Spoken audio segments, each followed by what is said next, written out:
to another awesome episode of the Xbox International Podcast.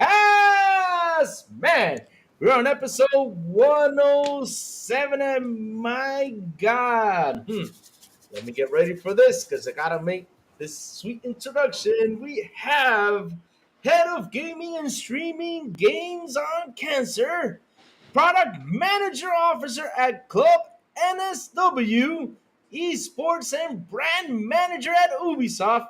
His YouTube channel is Shane Bailey. He does his live reactions, gaming news coverage, and industry commentary. The man with a million voices, Shane Bailey. Welcome, Shane, to this awesome episode. Thank you for joining us. How are you doing today? And sir, what have you been playing? I'm good, man. You must have scoured my LinkedIn or something for those details.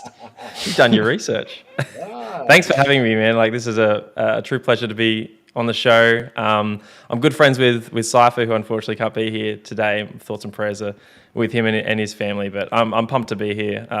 Thanks to the community for being so welcoming, and excited to talk about all things Xbox. We've got some big topics to cover. What have I been playing? I've dived into like an like a game that came out a few years ago called Legend of Tianding. It's like a 2D platformer beat 'em up indie game from Neon Doctrine. It's awesome. It's, if you like the Prince of Persia games, you need to check it out. I'll pop it in the chat later so people can go check it out. But it's criminally underlooked. Legend of Tianding. Really fun. oh man. I think I've dabbled in that game. Was it on Game Pass ever? It was. It did come to Game Pass for a bit, and I was stoked when it did because I definitely want it. It needs to be played by more people. But it's like $15. It's highly recommend. Oh, that's awesome. That's awesome. That's awesome. Man, speaking about awesome, Big Plume, how you doing, you handsome man? And what have you been playing? I'm doing good. I've been playing Unicorn Overlord still, going through that, which is again every week I talk about it. It's phenomenal. One of my favorite games this year. I started No More Heroes 3 on Game Pass the other night, which is pretty fun so far. I don't really have a big opinion on it yet because I'm not too deep into it. And then I was playing Gears of War again, just for fun on my Asus ROG Ally. So I was going through the Windows version of that because you know how they have the console and the Windows version, just getting some achievements through that. So finished that off and just been enjoying that stuff so far. Question, Unicorn Overlord, is that like a very long game or? I'm 30 hours into it and I feel like I'm not even close to being done. So I'm guessing it's around like, I would say 50, 60. Okay. Oh, dang. Oh, man. Sourblow, how are you doing today, sir? And what have you been playing? Well, I'm doing great. Thanks for asking. Super excited to have you here, Shane Bailey. It's an honor having you as a guest. And I've been playing the same Dragon Dogma 2. I just this week, honestly, all I've been doing is just roaming around, just going in an adventure. Whatever happens on the way, if there's a mission on the way that I can do, then I do it. If not, then I'm just exploring. And then I also managed to play a little bit of Halo Infinite. Played a few rounds, and that's all I managed to play. But what about you, Lou? How you been, and what have you been playing? Man, Sarah, thanks for asking. Dang, you finally asked me how am I doing instead of asking myself. What do you mean? I never forget that. What do you mean you never forget that? Yes, you do all the time. What are you talking about? You don't forget about me. Man, I've been doing great, man. Sarah, I've been doing great. I started my exercise yesterday, and I'm struggling through the pain, but hey, happy to be here joining you guys. And what have I been playing? Oh my God. Man, I've been playing that Dragon Dogs, man. That's all I've been playing, man. Just running around like you said. I saw you the other day.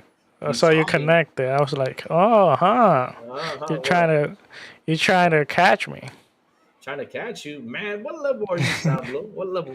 Let's see if I caught up to you. What level? Nah, you're probably higher level than me. I'm like level 39, maybe. 39. You're close to me, man. I'm level 40. Reached Oh, there you go. 41. I reached it yesterday. Yeah, man, it's a lot of fun. Like you said, running around, exploring, just discovering things. Oh, I took down my first dragon yesterday. Oh, you did? Nice. Yes, sir. I took them down. It took me a couple, because those things are hard to kill. Like, Yeah. as you climb on top of them, you like hit them in the back, and I was like, this thing didn't do nothing to them, man. Like, They're pretty hard. it took me like half an hour to get to this weak point. Then I found this weak point. It was in his chest, and I was like, yeah, it is, sucker. I mean, What? What's up? What? well, you already kind of said it, but you could kind of see it from far away. Like it's right on his chest. Like No, you it's can't not. you can't miss that. No, What do no, you mean? No, it's not because it doesn't. When you see the dragon, he first off your heart starts pounding. It goes. It says, "Come here, baby, I want you." That's what it does. And then you run over there and you see this big old thing, but you don't know when it starts slashing, right? Because the thing is covered because it does cover it. Oh And yeah. He does. see, But when you can't see it. he stands, like you can see it clear as day. No, because you got to slash in order for him, so that weak point can come out. And sometimes he does like a power thing. I don't know. It's like he absorbs something and it comes out by itself. But yeah, then you gotta go in there, slash, try to hit it. But man, what a tough game to kill these big guys, man. I just love those hit points sometimes. Like for example, the werewolves. Like I do this jump slash and smack them in the face and they just fall like oh man, that's great. Oh yeah, that's great. That's awesome. With the environment and everything. So you know what I ran into yesterday too? I ran into these two big dudes. I mean, these two cyclops, big old cyclops, like guarding a gate. Man, Oh. they slapped me around like if I was. I don't know, man. They threw me around everywhere, man. One grabbed me, the other one hit me with the big stick. Boom! And I was like, oh my god, I'm not gonna survive this. But hey, I beat him at least. Did my best. Nice. I had to use a couple weight stones, but yeah, I got him. You purchased the wake stone? You can purchase that? You remember the microtransaction? The whole thing with the... No, because you can pick them up everywhere. Yeah, I know. I'm just messing around, man. Oh, okay. I was like, what? No, because listen, Sal, in gold I'm rich. I'm pimping in gold, man. I got like 300,000 in gold, man. I'm doing real well in that game, real well. It's not that hard to get money. It's not that hard. Yeah. Yes, it is, man. That game is. No, it's not. Yeah, it is, man. You got to do a lot of things to get that gold, man. But anyways, the side missions are great. The only thing is, how the hell you talk? What is it? Elvish? Elvish. Yeah, Elvish. Yeah. There's certain pawns that know, and then you can basically that's something that you can teach them later on, like to your pawn, like you can get it. Really? It's like an ability. It's like an ability. Like those augmentations. Yeah. Yeah, like something like that. Oh, so if I get that augmentation, then I can speak Elvish then? I guess so. Yeah. Man, I don't got it. I don't got it yet, but I know you can get it. We gotta run around and get it then. We gotta run around and get it. But anyway, Sourblow, we gotta get this show on the road, baby, because we got a lot of stuff to talk about. Man, let's go. Yeah, but before that, Yeah. we got some security screening to go through. Oh. We got a new guest, and Yeah. we don't know if the guest could go on board.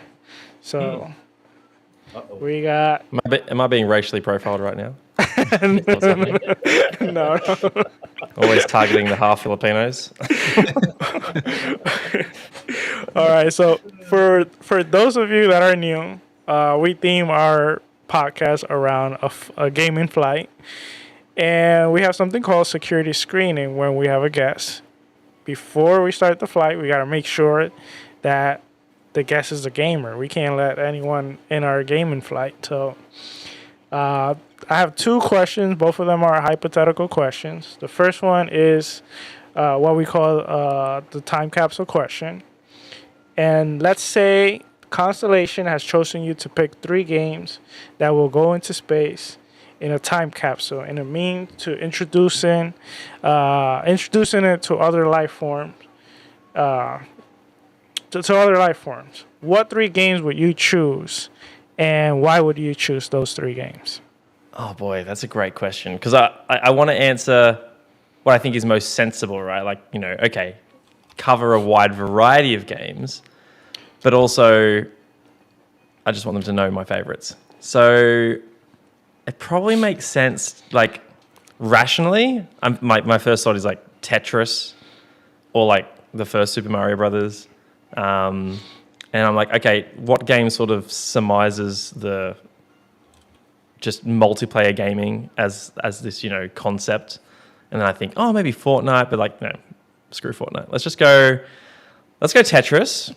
Let's go Halo 3, because that's my favorite game of all time. And I think that illustrates epic single-player sci-fi, but also multiplayer, but also creativity like Forge. And then let's go with, oh man, something wildly different to that. I'll just pick one of my other favorite games from recent years that I think is just a masterpiece, and that's Hades. So we'll go Tetris, nice. Halo 3, and Hades. I don't know how well that'll sort of illustrate gaming to other life forms, but hey, they'll have a fun time.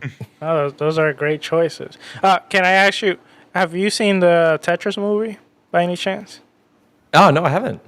It's actually great. I recommend it. Oh, okay. It's very good. Yeah. Yeah, nice. I think that's like a biopic or something, right? It's like. It's fitting. I'm wearing a Tetris shirt right now. Who would have thought? Oh, nice. So let me put it in. So the Tetris movie, it's more about the story of how they got the licenses for the game because they had some trouble with it. It's a very interesting the way it plays out. Like what MJ Dark says in chat. Halo also shows if you mess around with Earth, you're going to find out. It's just like, stay back. We have these Spartans that will F you up. All right. Now, awesome. our next question is, let's say you got on a flight and you decided to sleep for the duration of the flight.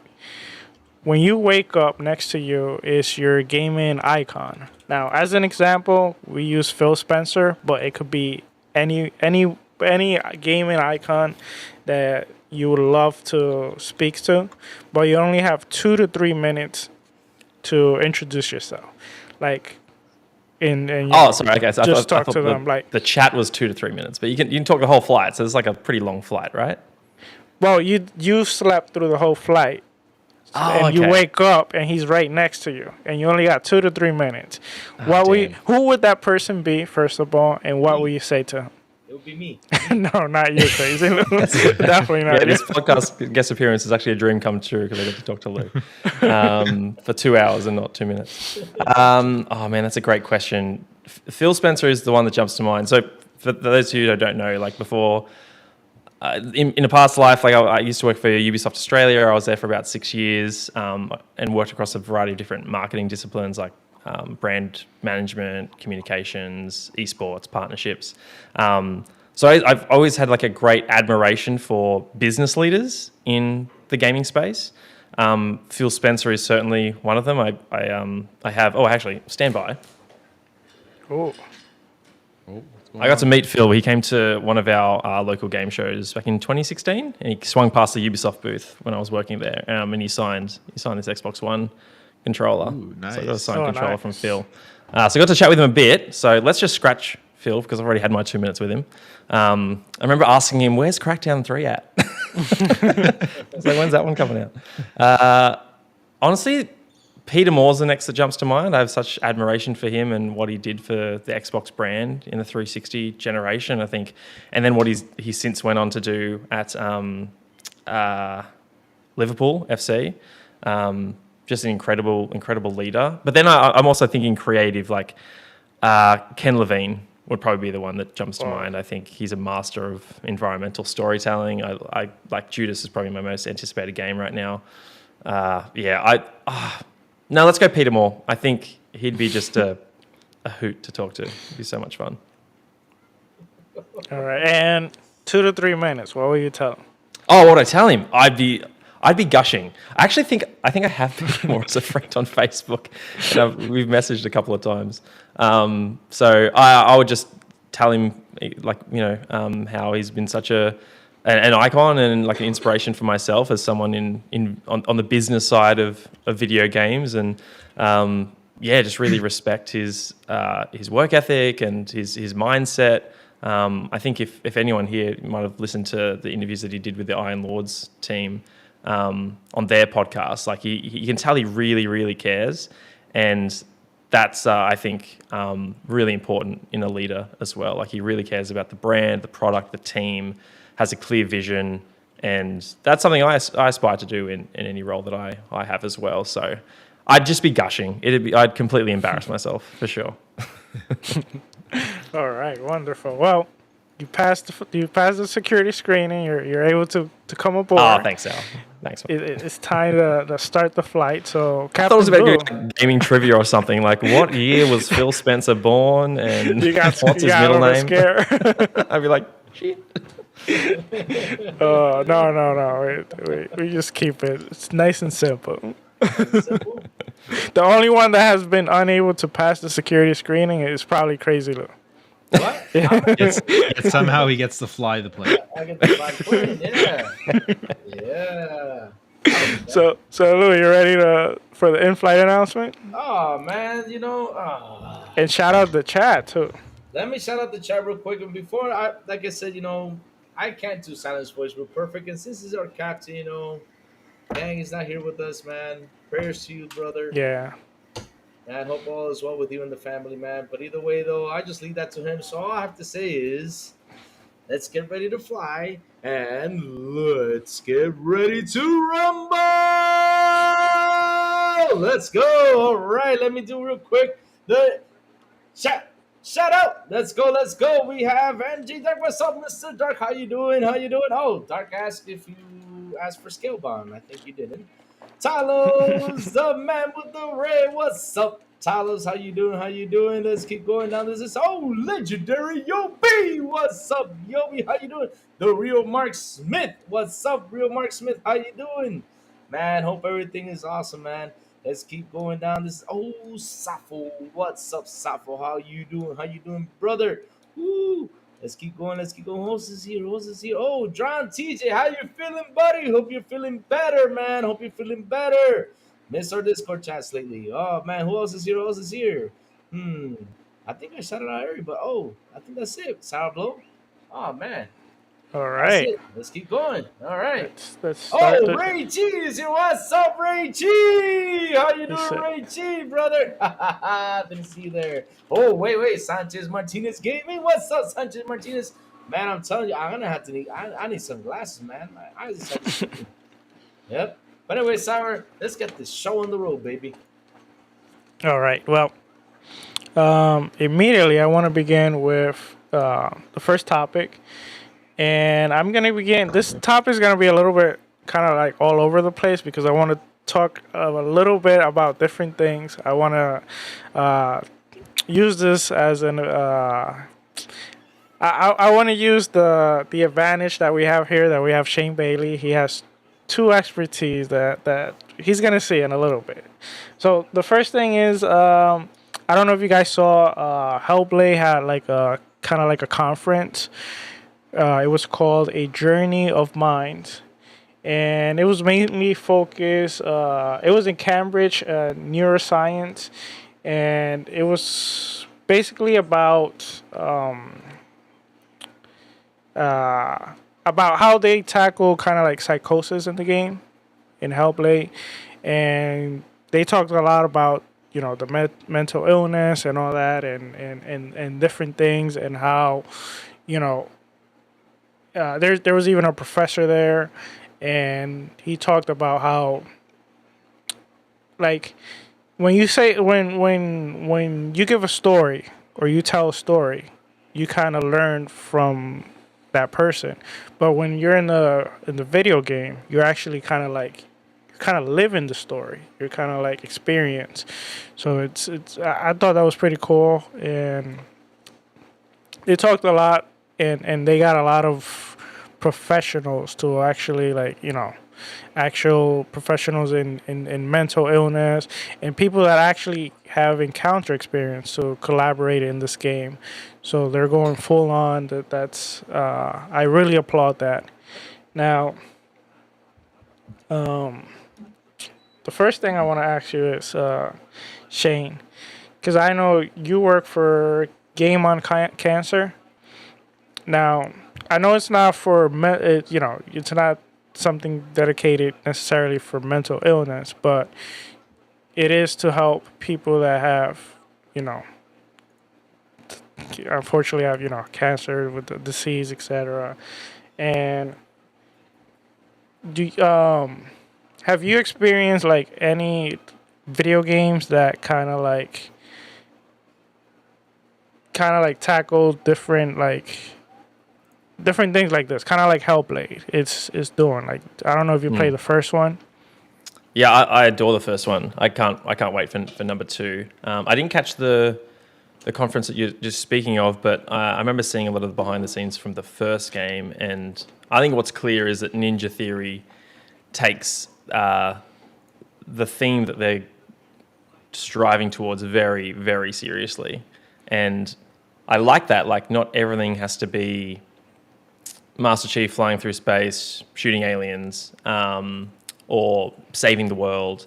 I love that we have games now that can tackle these serious issues, and it's done with care and delicacy, and the developers really take the time to understand the subject matter and how to do it authentically. So I think, we all know how great the first game is. It seems like they're taking it to the next level with this one, particularly visually as well. I think it's gonna blow people away. I remember sitting down for the first one, and I thought, I could probably finish this game in 5 or 6 hours. I think I'll try and find the time, set it aside, so I can just knock it over in one go. And I remember I got about 90 minutes in, and I was just mentally and emotionally drained. I was like, I can't do this in one sitting. This is really taxing, like living in Senua's shoes. So I think I maybe finished it over 3 or 4 play sessions. So I'm expecting that for Hellblade 2. With your question, Sarah, regarding Game on Cancer. So just to, I suppose, clarity for the audience, for the last 2.5 years, I worked at Cure Cancer. It's an Australian-based charity, small team of about 20 people in Sydney. And my role was strange. I say was because yesterday was literally my last day with the team. Small team of 20, Sydney-based. They're all about kickstarting new ideas to cure cancer, or different types of cancer, and they fund researchers all across Australia. I was brought on board 2.5 years ago as head of gaming to grow. At the time, it was a very small sort of gaming arm within the organisation. They were tapping, streamers and fundraising at events like PAX and that sort of thing. And it was small, but it was growing really quickly. And they thought, okay, if we want to grow Game on Cancer to be something substantial, then we need expertise. So they hired me from Ubisoft as someone who understood the games industry, and then I built a team, and we've grown gaming. At the time, I was doing maybe like $200,000 in fundraising a year, and now, next financial year, we're projecting that it'll be close to $1 million a year that we're fundraising. So it's grown really fast, and it's testament to the willingness from the gaming community to support great causes. I think I recall when Hellblade was ported to Xbox or something that there was a community challenge set, and if they hit a certain sales milestone or engagement milestone, Ninja Theory donated money back to the mental health organizations that supported them with development. So I love seeing that stuff. We see amazing initiatives like that with charity in-game items as well. The big example that I always cite is, I think back in 2018 or so, shortly after Overwatch launched, Activision partnered with the Breast Cancer Research Foundation in the States and offered the pink Mercy skin for like 2 weeks and sold it for, I think, maybe like $15 a pop. And they raised $12 million in 2 weeks, which is just nuts.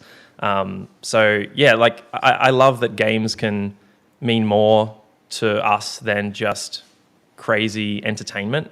I see MJ noted in the chat that Dragon Cancer is one from many years ago, like an indie game from I'd say more than a decade ago now, that hits upon that subject matter really well. And even honestly, grief, death, like that's something that's more prevalent in games now. Like I planned on going back to Brothers: A Tale of Two Sons is one of my favorite games of all time. I haven't played the remake yet, but I'm so keen to go back to that one. I bawl like a baby whenever I get to the end of that game.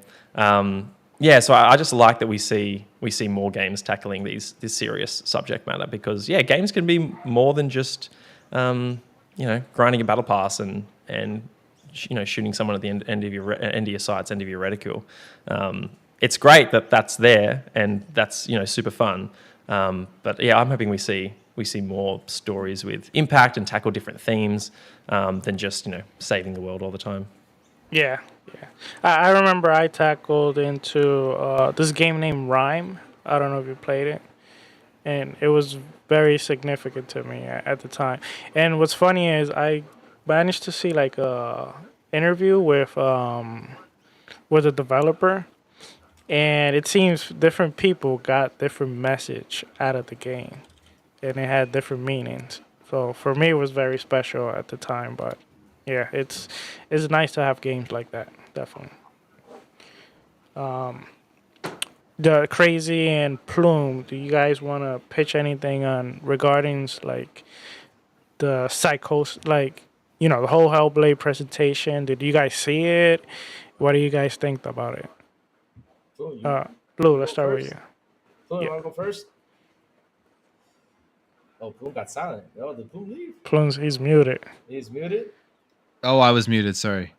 Um, I didn't see the recent presentation. I'll be honest, but to me, Hellblade, like the whole thing, even with the first game, is I I'm not the biggest fan in the world of the first game, mainly because I found the gameplay to be boring. But the thing that did capture my attention was just like living in her mind with the sound and the overall psychosis. It's I totally agree with Shane. It is kind of hard to play that game and to play long periods of time with that. So we're gonna see that, I think, expanded in a crazy way too with Hellblade 2, just with the way more immersion, what we've seen from the graphics and everything. It's gonna be tough getting through it in one or two sittings, for just the toll on fit, like listening to everything that's going on in her mind and all that type Yeah, of stuff. So, but yeah, I didn't see the recent thing that they did put out, but it does sound interesting. I probably will check it out at some point. yeah. I remember when I was playing the the first one, I kept like looking like what's Yeah, going on, that's like what I was doing too. like am I listening, like what? Yeah, that Yeah. was kind of weird. Would, What about you, Lou? would that be a Did you game see for? the presentation? Would that be a game for Lou to play with all the Did you crew? play the first one? I haven't. I installed it today after I watched the presentation. I installed it. I Uh, said, you know what? I gotta give it a go. I gotta give it a go. I gotta see this. 100%, man. You have to at yeah, least try it. At least try it.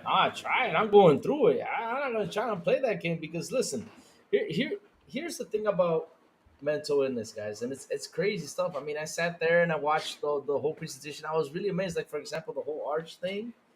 I was like, what the heck is going on? I mean, I was amazed with everything that was shown on that presentation, especially those things that how your mind can trick you and stuff like that. oh It's yeah, it's that crazy. was pretty cool. And I was like, man, if you got these experts working on the game, I said, you know what? I gotta sit down and play this game. It's gonna be really interesting. So yeah, I went over to my Xbox, installed it, and told myself, you know what? I'm gonna play this. I'm gonna play this. I'm gonna give it a go before part two comes out because why the heck not? It's actually a perfect time to play it because hey, part two coming out. Why the hell not? Let's give it a go. Yeah, So it's that way, not that long anyway, too. yeah, Yeah. thank God, because I'm tired of long games, man. I'm tired of. Pause. Sorry, you're gonna do the pause thing on me again. I said long games. I didn't say anything weird. But here's the Speaking thing of though. long, What go ahead. I was gonna say though. You got a long super chat. Oh, I know I got it on super chat. I'm gonna head over there right now because I know it's making fun of me a little bit, but I'll be there in just a second. But before I head to the super chat, but when I about mental illness and stuff, it's tough, man. It's tough because I'll give you an example. I'll give you a little bit of my history, like growing up, right? When I was little, the whole ADD thing was into the groove and everything. I remember my parents took me like to I think I saw like 100 psychiatrists, 100 therapists. I've been to I think to every therapist, every psychologist and psychiatrist in this country, just to see about my mental like what's going on with me and everything. And it took me a long time, guys. I'm telling you, it took me a long time to figure out stuff for me in life because I always thought by me going to with all this stuff, I always thought like I was a person that had problems, had issues. I always like told myself, man, I'm just like I'm a person with a problem. I was born with a problem. I had my issues, and I always like doubted myself until one day I sat down with another psychiatrist, and he gave me this exam, and he's like, "You're not the one with the problem." I was like, "What? I'm not the one with the problem." So after 25 years, I realized I'm not the one with the problem. But I'm a crazy sort of guy. I got a lot of energy because that comes with the ADD. But man, can you believe for 25 years I always thought I was the problem? And so when I sit down and I hear everything that was going on with this game, like this presentation, I was like, oh man, this is wonderful. I mean, I said I gotta go play this game. I gotta play this. I gotta go through it because man, I gotta see how this game works because look at all this stuff like how your mind gets tricked and stuff like that. I mean, that was the things that got me amazed with this game and got me like, oh man, I gotta see what's happening, you know. But man, crazy stuff, crazy stuff. Like I said, took me 25 years to realize that. Can you believe that? Man, oh man, 25 years. Damn. But Oh, anyways, let me jump real quick with NJ Dark. Awesome, beautiful $5 super chat. He says, we need a game that tackles Crazy Louis' life in prison and how he learns to read super chats. Why you gotta be like that, man? You be always picking on me like that. Also, Cobra got best Resident Evil game. You see, Sour, that's the best Resident Evil, and I do believe that it was actually the highest rated video game in Resident Evil franchise. Yep, it's because MJ voted like 20 times, 20 times like a better critic. 20,000 times. Critic, my God, I mean that game was like what? I don't believe that. Did we have internet when that game came out? Probably did. It was dial-up, probably. Man, to vote 20,000 times in dial-up, he's the man. Then I give him praise for that. Since you mentioned Metacritic, before we keep going, uh, this is to everyone. If you had to take a guess, what do you guys think Hellblade will score? ooh, I'll give it a perfect 10. You think I'll there's say not low going to be 90s. one? Sorry, go ahead. Oh, sorry, Plume. I was going to say, I'll say low 90s. I'll say 91. I think it's the way I do maths on like Metacritic guesses or OpenCritic or whatever is, I think we're all probably agree it's probably going to land around a 9. And then the question is, okay, is it going to get more 8s or 10s? And that's how I sway it. I see Hellblade probably getting more 10s than it does 8s Yeah, I mean that game or 9.5s. the way it looks, oh my God, so beautiful. I mean, man, you can't. You can't. You just. It's like I don't know how you can find imperfection in that game. How beautiful it looks. Beautiful, marvelous. I think Yeah. honestly, for me personally, I think it's all gonna depend on how much they improve the combat and the puzzles, because those are the two, like I would say, weakness of the first one. That you can kind of say, okay, the puzzles kind of got a little bit repetitive, and then the combat also, was a little bit lacking. If they can improve those two things, then I think it should score uh, maybe even mid 90s. But let's see. Interesting. Yeah. What about you, Plume? I think it's gonna land like, I'm gonna go 89. I'm just under 90. I think there's gonna be lots of 8.5s, 8.7s. There's gonna be some deductions for weird reasons. I don't know. There you go, guys. The insider has talked. I'm thinking. Yeah, I'm going 89. Okay, my views are it's gonna be a 93 Metacritic, and with the Xbox tax, it's gonna be an 83. There you go. There you go.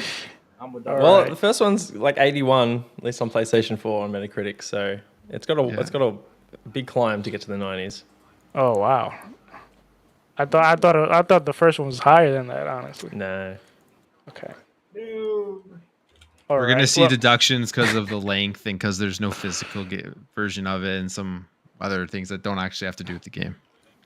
It's Oh, too yeah. real. Yeah, There- it's too real. It's real. For real? Oh wow. Okay, well, moving on. Something that has been talked. Can I say something real quick? Oh, sure. So everyone that's new in the chat, please hit the like button, hit the subscribe button, and also hit that bell so it can tell you when XPI content comes on. So go ahead and do that right now. Sour, continue, my dear brother. Were you trying to audition there to Shane Bailey? Oh, oh man, yeah, we're gonna have. Oh man, I've been practicing my Master Chief voice. So y'all want to hear it? I've been I practicing don't it. think so. Please. Go Yeah. try Let's it. go. I need This a is weapon. content. See, there you go. I need a weapon. I'm working on it. I'm getting there. What? What's up? A few more months of practice, man. Yeah, you got a little bit more practice. A little more Just a practice. bit. A little more Okay. practice. A little bit. Okay. All right. All right. Okay, but anyway, in the last few weeks, I've been hearing some rumblings about Xbox lack of marketing. And to be honest, if you look at Hellblade 2, which is supposed to be like, their next big AAA game, they just recently started doing a few couple things. So I want to ask first to Shane, do you think that the Xbox marketing maybe needs a little bit more push or maybe a change of strategy? And if so, what are some of the things that you see that they're kind of lacking on, and maybe they can improve, or maybe that they can change a little bit?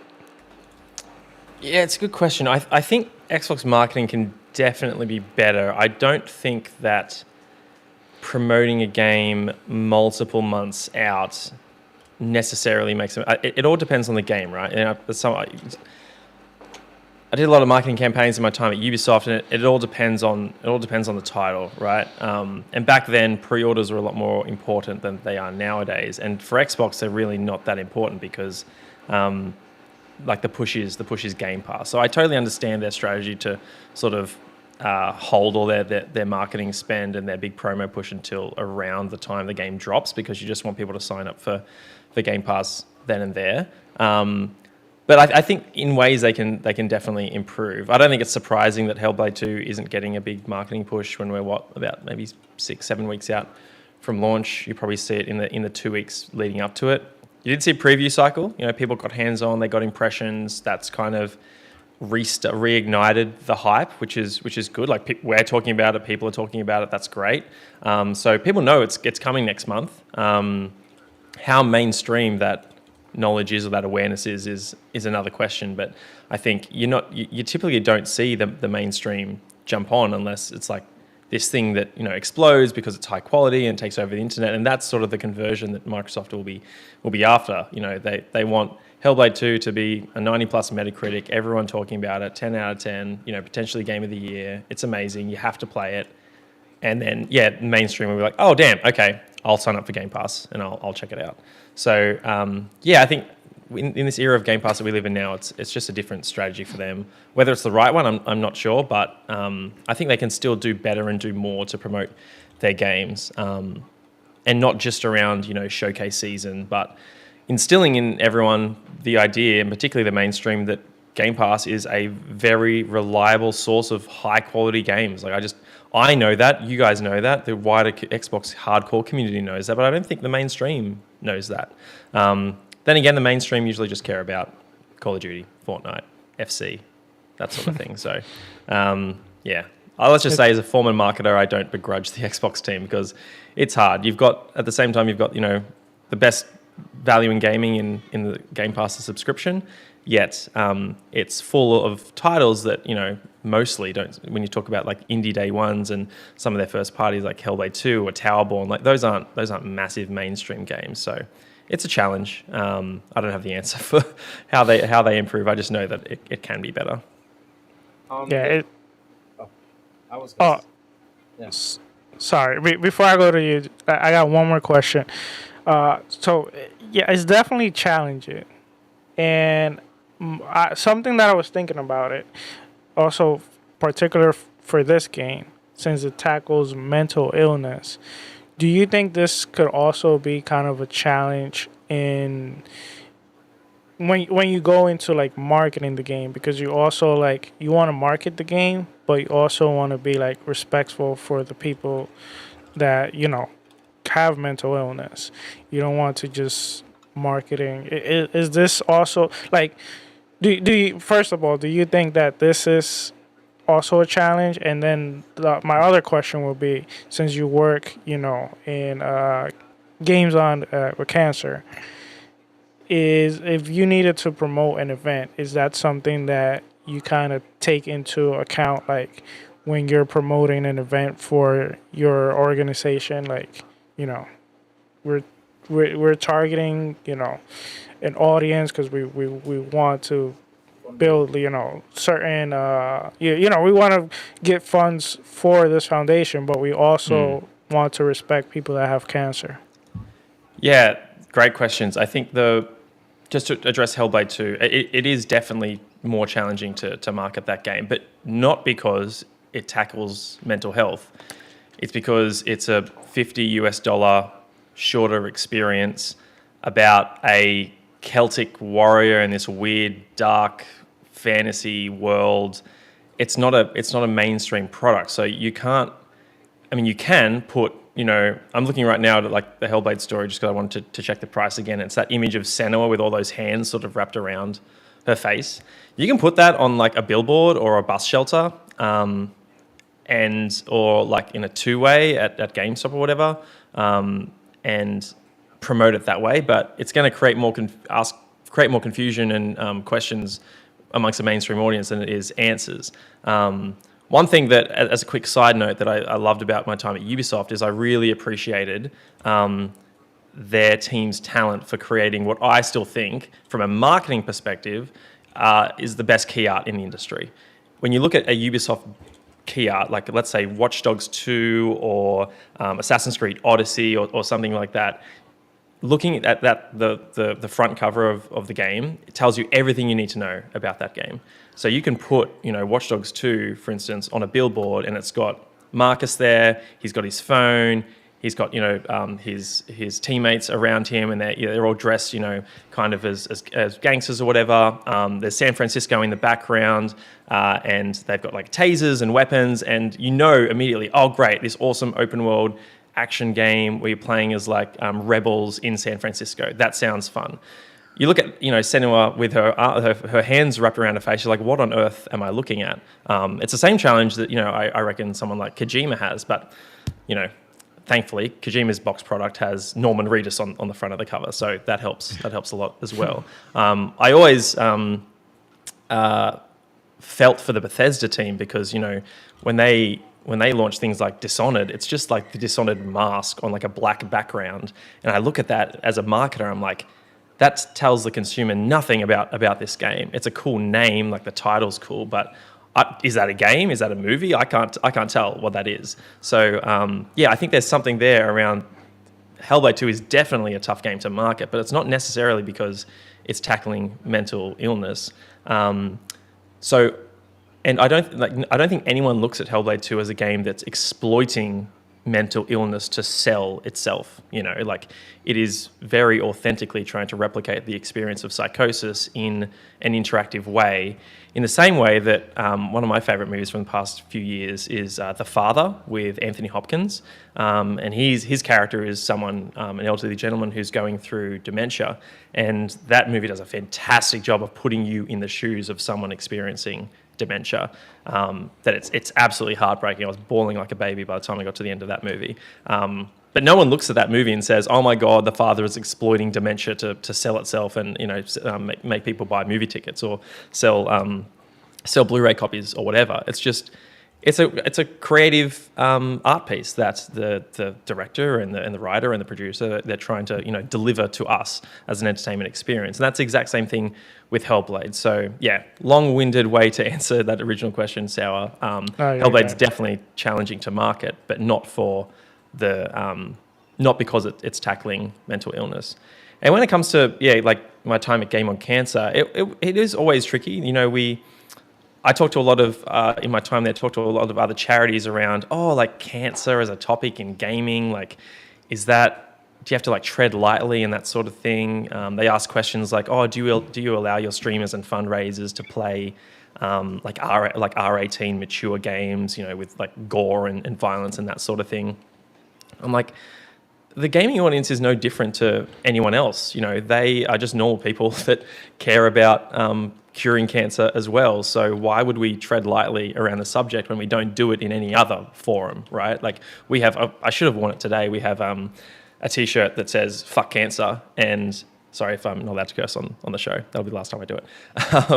But each letter is an iconic video game font. Like the F is the Final Fantasy F, the U is the Uncharted U, the C is the Pac-Man C. So yeah, and like we lean into it as like that's all you want to say about cancer. Particularly if you know someone who's experienced it or you've experienced it yourself. That's the one thing everyone wants to say to and about cancer. So yeah, we kind of lean into that as a way to I suppose rally people around the cause, because it's a real issue. Like there's no skirting around it. Sadly, almost 10 million people die of cancer every year, and as someone who worked at the charity, it was our mission to try and support as many researchers as we could to fund their projects and find cures for all different types of cancer. So it is challenging in the sense, Sour, that we always talked about like, oh, how can we engage like schools to fundraise for our cause as well? And that's a bit trickier because you're talking to like a younger audience about a very real issue, and so you got to be more delicate there, particularly when parents are involved. But when you're talking to the gaming audience about cancer, they get it. It sucks. We all want to see it thrown into the sun, so to speak. So there's why even skirt around the subject. We need to be able to talk plainly about the thing about our mission, in trying to fund cancer research. And I think that probably speaks to Ninja Theory's work as well. They want to speak very plainly about the fact that, hey, this isn't a game about saving the world. It's a very particular experience that they're trying to deliver to us. It's not going to be for everyone, but that's their goal. That's their mission. They want to deliver a story that's going to put us in the shoes of someone who experiences psychosis. They want to do the best job they possibly can. So, I can't wait for the game. Nice. So I feel like I spoke for like 20 minutes then. No, you're good. You're good. Yeah, great answer. There's lots of interesting stuff there, especially with like how marketing game very hard. It makes sense, right? Like a lot of people, if it's not a main, Hellblade is known in the gaming communities, but it's not a mainstream game. So a lot of people looking at the cover and stuff, they're gonna have no idea or be kind of confused if they were to see some of the key art that we've seen for Hellblade 2. So that makes complete sense. They can't just be putting that everywhere. And the other thing that you mentioned, which I never really thought about it until now, but that does make complete sense, is because of Game Pass, they don't have to be marketing their games, or probably don't even want to market their games to spend all their money months and months in advance to capture pre-orders, because they're really just trying to get people to get that like FOMO and then sign up to Game Pass. And when they see a game that looks really cool or gets good reviews and everyone's talking about it, get them into that ecosystem. So that's those are some good points, because there's a lot of talk and chatter about Xbox and their marketing, and people are wondering why they don't show their games off early or get people to know about their games. I mean, there's still people out there that don't even understand the full value of Game Pass. So there's always those questions about what's happening behind the scenes here at Xbox marketing, and should they be doing things different. But I think they're definitely in a different situation than years ago, when it was all just about capturing pre-orders and stuff. You'd walk into like a GameStop and all they would try to do is get you to pre-order as many games as possible. And I feel like it's kind of different now. So yeah, I think the one thing that you can always point to is how, I think Phil Spencer's noted this in the past, and maybe even Matt Booty, but Game Pass is a fantastic word of mouth generator. And if you get a great game in there that people start talking, even if it's like a third party game that's available on multiple platforms, the conversation that stems from a lot of people playing it in Game Pass actually has a knock-on effect where sales are increased on PlayStation or Steam or Nintendo Switch because everyone's talking about it. What Microsoft want is what happened with things like High on Life and Palworld, where these great like quality games in their own right hit that critical mass, everyone was talking about it, and it just kept going. Momentum. I think the one thing that could really work in Hellblade's favor is the visuals. And I know it's like kind of like surface level stuff, but I mean, that game's going to launch, and there's going to be like, if Hellblade trends on TikTok, let's say, it won't be because of like the impactful story. It'll be people being like, "Holy crap, this game looks real. You need to play it right now. We've never seen anything like it," sort of thing. And that's sort of like, that's when that virality and word of mouth will sort of take off. So if I was marketing Hellblade, I'd be hardcore leaning into that. And also on the mainstream side, like you know, going into like the non-profit space, or like sort of mental illness publications and that sort of thing, and showcasing how gaming can be this talking to, pardon me, a very particular, very specific, very different audience in that realm. But Ninja Theory wants to be known as like industry leaders or thought leaders in this space, as the one studio right now, I can't think of any others, who are really taking serious subject matter and making it work in the world of video games. So I think that's going to be their thing. Like that's going to be what Ninja Theory is now known for. They're just going to absolutely, as much as I would love to see, you know, a new Enslaved from them, or also an action game like a new Devil May Cry, because they're great at that as well. I think now that they have the funds and the freedom under Microsoft to do what they want, I think that's probably where they're going to focus. You know what would be interesting? Something they could do, like I saw in the chat earlier, they were talking about playing Hellblade in VR. If they had like different places where, like, let's say they ask anyone like, "Hey, by any chance, do you know what psychosis is?" And, you know, maybe they'll know the answer, maybe they're not. They're like, "Would you like to experience kind of like how it is?" And, you know, they put you in the VR and you kind of like experience for a little bit. Maybe they create a little demo within like the Hellblade. And I don't know. I think that could be an experience that people will be like, "Wow, like I didn't know this was like that." And, you know, also at the same time, like, this video game looks amazing. Like, I don't know. Yeah, that'd be crazy. That would be an insane experience with VR, especially if they have like a headset that is like, as headsets get better, right? For my experience, like I have PSVR 2, and there's a vast difference. There's a game that I was playing, I forget what it was called, but the graphics in were just far better than some of the other stuff I've played. And when they start getting like higher end graphics in some of these VR games, the immersion is insane. So in a game like Hellblade, I don't think I'd be able to even sit through that. I mean, I played Resident Evil 7 in VR back when that came out, and that was one of the toughest gaming experiences to get through in my life, just because of how scary that stuff was. I made sure all the lights were on all around me, so I got a little bit of light coming through the headset, because that was crazy. I can't imagine a game like Hellblade 2 in VR would be insane. Lou, I know I cut you off earlier. Oh no, it's okay. You already asked the question that Dark wanted to ask, but it's cool. It's good. Oh, okay. Do you want to add anything to the conversation? Oh man, Kind of feel bad. I feel bad. Why do I you feel bad? completely No, cut you off. it's okay. It's okay. You can continue, but you can continue. Well, I do want to say also to Shane Bailey, he mentioned the movie The Father. It was a friend of mine's did mention it to me before that I should watch it. I like those type of movies, and I remember I had it, but I completely forgot the name of it. So I just wrote it down. So I will be watching that soon. Definitely. Yeah, man, it gave me like a new appreciation and understanding for what those people might go through, right? Like, this is a creative interpretation, this film, about what it might be like to experience dementia. Oftentimes, I think we think about, you know, for example, like a family's frustration of, you know, dealing with someone older in the family who's experiencing that, and that can be frustrating as they try to care for them. But man, to be put in the shoes of someone going through it, I'm like, holy cow! If that's anything like what dementia feels like, it's scary, man. It's really scary. And I've got, man, so much just compassion for people who experience it. It's nuts.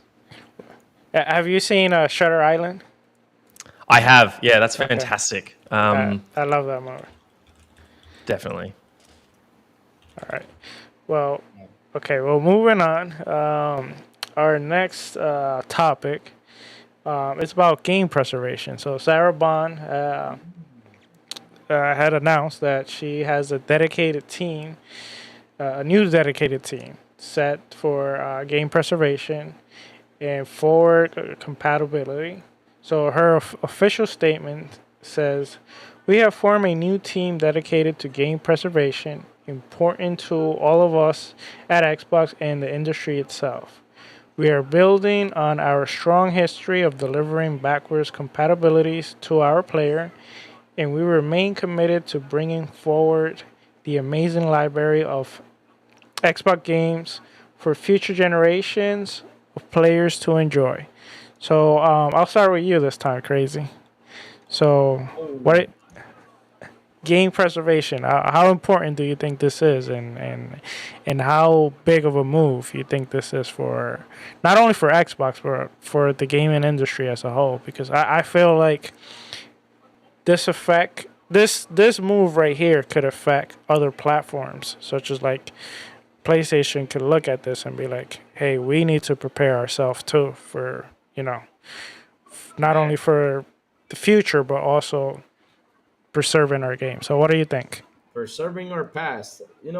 It's always important to preserve your history, Sourblow. I mean, we cannot lie. I mean, especially since we sit here and we purchase games digitally.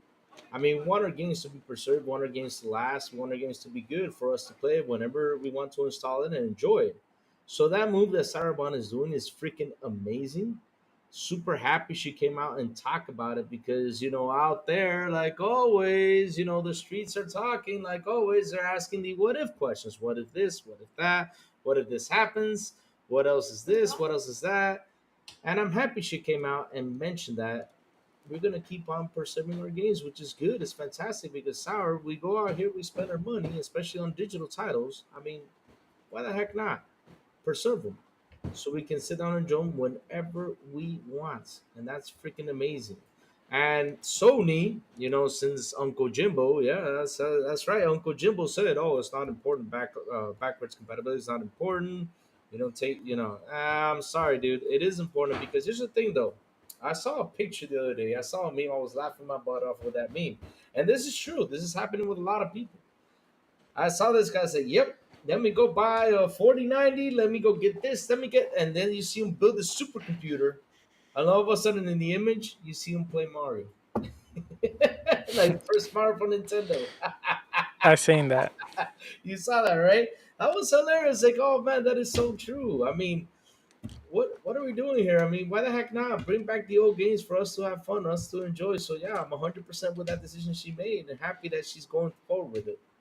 And before you continue the sour blow, let me go real quick because we have a person here that has joined the first class membership. Mash, thank you, brother, for that support, brother. Really, really, really, thank you, thank you, thank you. That is awesome. So, Sour, please continue.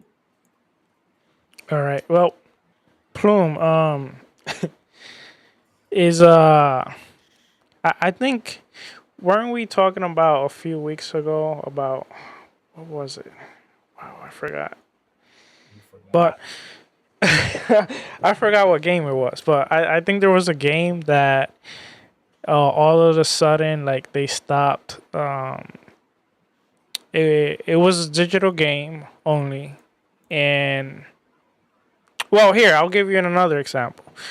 Alpha Protocol was a game that I guess wasn't you weren't able to purchase anymore, Yeah. and thankfully, recently we had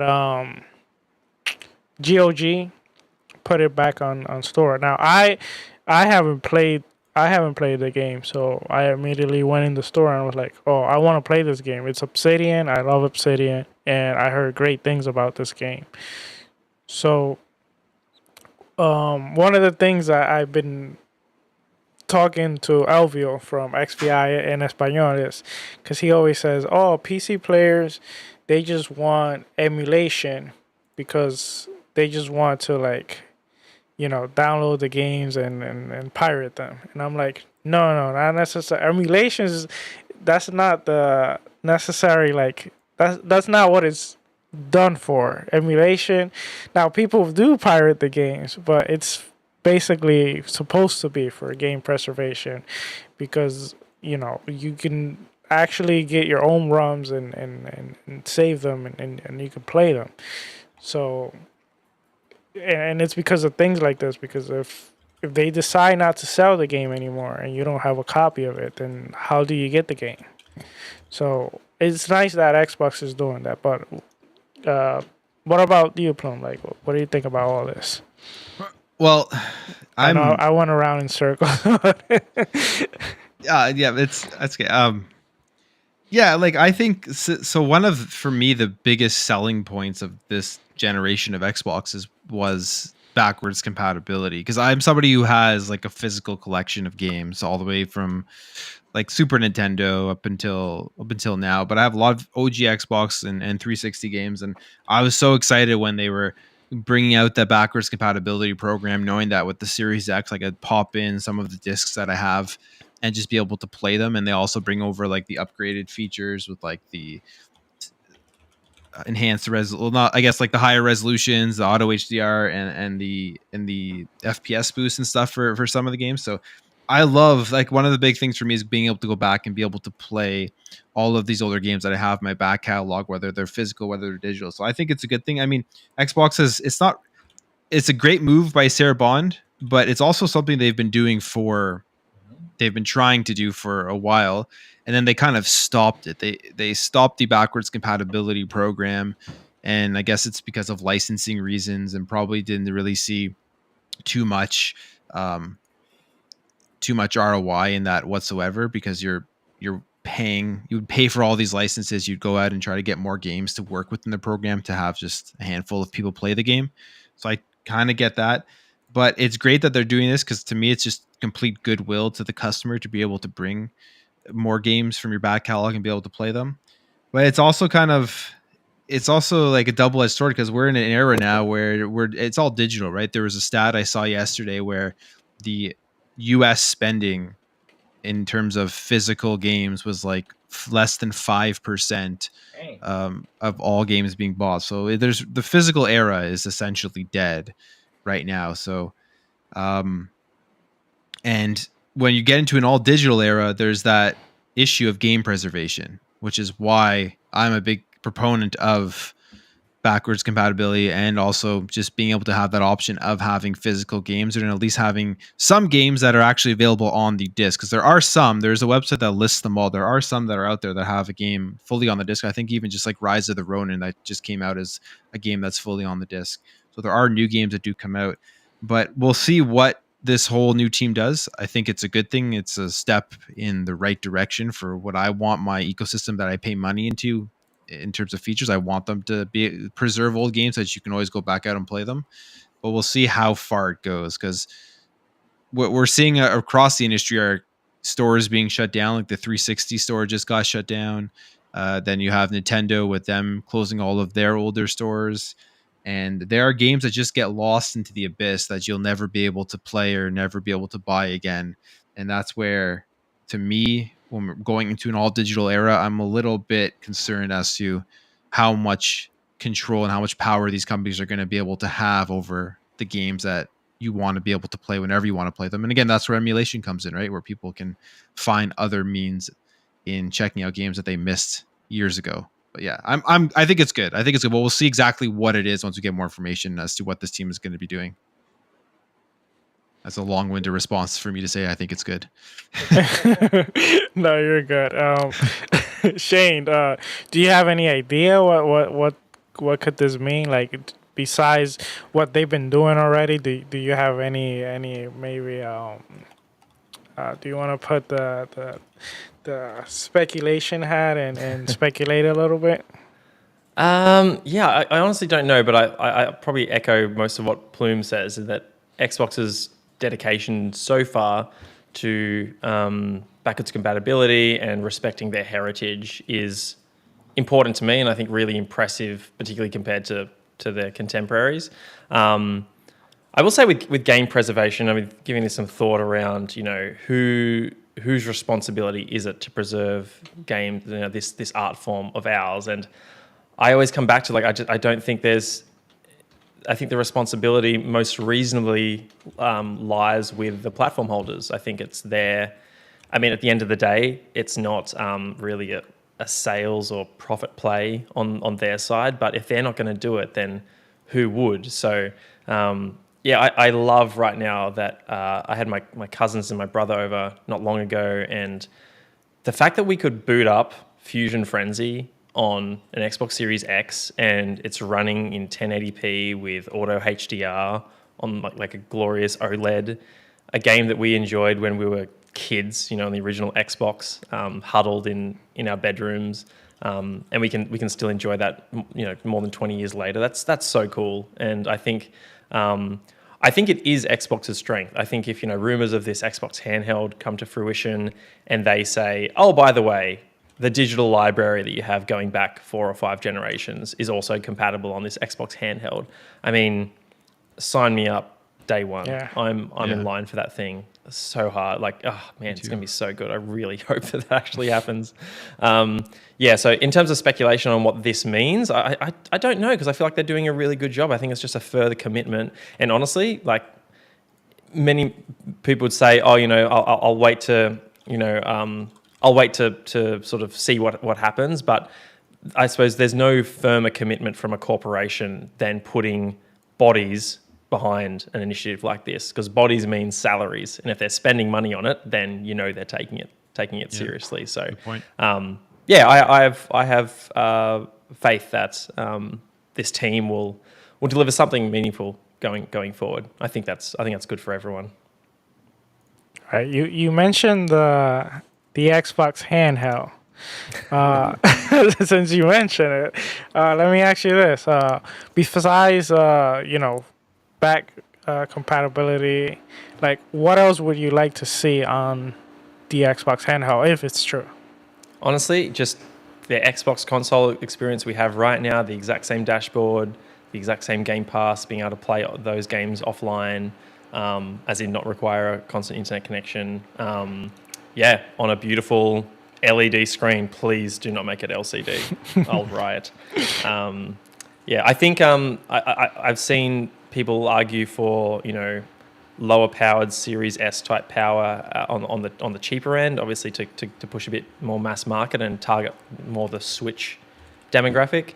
And I've seen people like, no, give me Asus ROG Ally sort of level specs. I'll happily pay $1,000 for this thing. I see the arguments for both. I kind of hope Microsoft do both, in the sense that there might be a lower end and a higher end spec. But I think considering that there was a stat recently, I think it was a Newzoo article, that last year 60% of all playtime across gaming was spent in games that are 6 years old, at least 6 years old or older.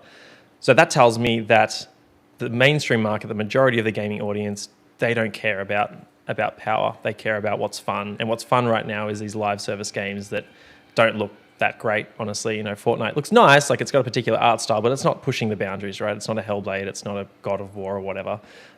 So I've got a feeling that if Microsoft does a handheld, it's going to be like a Series S variant, in the sense that it's lower powered, it's good enough to deliver this current generation of games and maybe even the next generation game. So if I had to put a price on it, I reckon it'll probably be about $500 to $600 USD, which is kind of like in between Switch and the ROG Ally.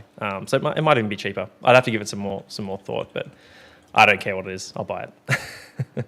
All right, Xbox, sign this guy. Yeah. Yeah. You gotta be in charge of the handheld. Yeah. I could be in charge of the handheld. I don't know about that. You're gonna clean it with some weird spray and. We're going to have to get you to audition again, Lou. Wait, what? I can't. No. That split. But wait a minute. I was actually promoting Foam Stars with the PlayStation. What are you talking about? I was making the PS5 for me. Yeah.